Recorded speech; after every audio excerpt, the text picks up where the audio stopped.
So I was recently told by a literary agent that my first line sucked.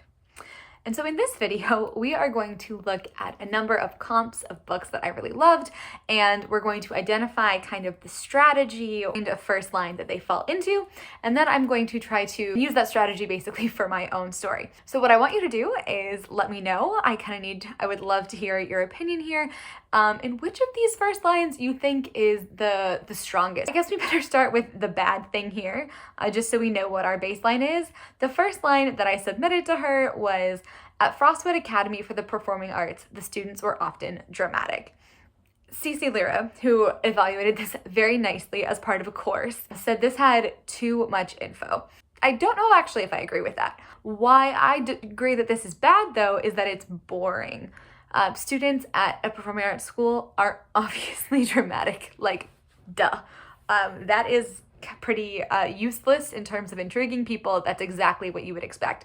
And with a first line, you want to make people curious and ideally kind of subvert their expectations.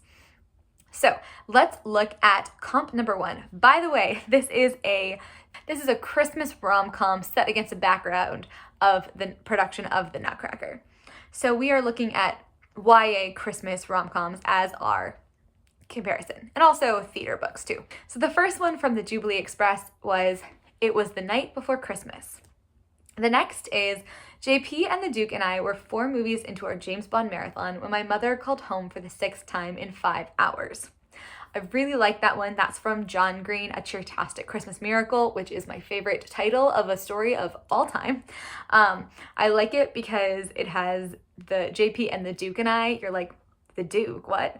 I like the specificity of the James Bond marathon, 4 movies, 6 times, 5 hours. You can see there's kind of an ongoing problem here. You're like, why is your mom calling so much? And then the last one, which I don't think is quite as strong, is "Being Me Sucked" by Lauren Miracle, painter and saint of pigs. So I would call all of these, the first one, "It Was the Night Before Christmas," less so, but all kind of like what the protagonist is currently doing, like the current problem they are trying to solve. Basically, it's the first line strategy of, here's my protagonist, I am dropping you into their current problem.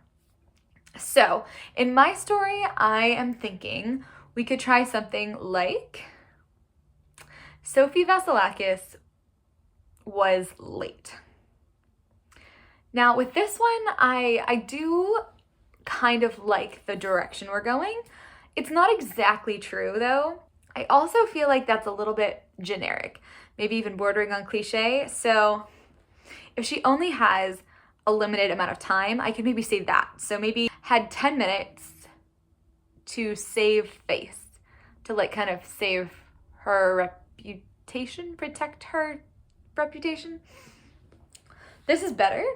Sophie Vasilakis had though, the "had" is tricky for me.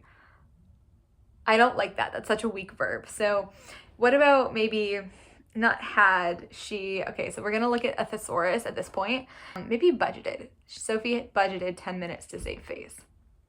I like that, but it's also not specific. I could maybe just like say actually what she's doing. Sophie budgeted 10 minutes to bribe the drama teacher. I like that. I think that's our final version for this strategy. "The Christmas season may be magical and delightful to some, but you could never tell from my gate at LaGuardia Airport." That's from 8 Dates and Nights by Becky Eldridge. Love that first line, mostly because I can just picture it, right? Picture being in an airport at Christmas and just the chaos.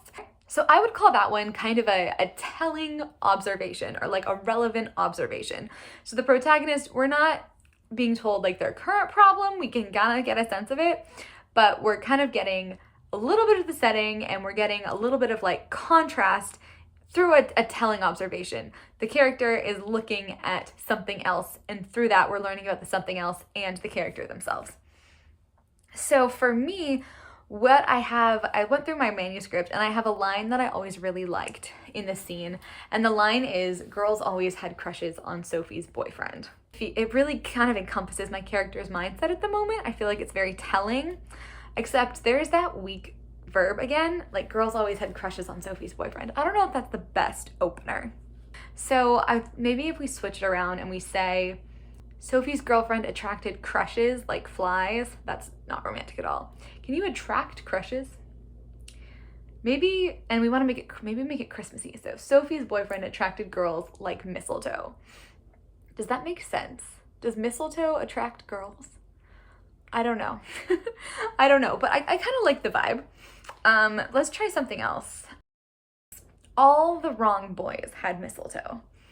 Okay, I think that's just riffing off of mistletoe. I don't think that actually works in the story. Maybe Sophie's boyfriend never seemed to notice his throng of admirers. We could change that and add in his throng of irritatingly pretty admirers, because that makes it even more in Sophie's voice. She's like, oh, they're so pretty. Why are they so pretty? I like the voiciness in that. So that is our observation one. I don't know if all the world's a stage. And that's from My Fair Brady by Brian D. Kennedy, which is such a cute book I just read. Say that, I don't know if all the world's a stage, is kind of a more like zoomed out, almost sort of thematic type interiority statement. And so with mine, I started thinking like, this is a story that's about love. Yeah, so I could do a sentence about love, but like, but even more so, I think why that people would pick this book up is because it's like juicy secrets. There's like relationships and like fun secrets that are revealed throughout. And also in this scene, we're about to go see the cast list for the Nutcracker. So the cast list is a secret now.